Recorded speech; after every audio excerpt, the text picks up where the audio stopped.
दोस्तां ए कलामा खास फरमाशिन स्पलिंग जी अच महबूब अली गरानी मियाँ खान शार अच उस्ताद निसार गरानी ट्रैक्टर देवरे अली जान गरानी आसिफ गरानी बासित गरानी राशिद गरानी खास फरमाशिन फराज गरानी ए कलाम शौकत गरानी आवाज़ उस्ताद जावेद ओगाई।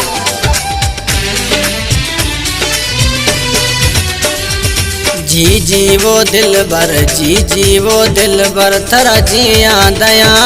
हुक्म खा मैं सोना तई नो कर बिया हुक्म खा मैं सोना तई नो कर बिया जी वो दिल बर थरा जिया दया हुक्म खा मैं सोना तई नो कर बिया हुक्म खा मैं सोना तई नो कर बिया।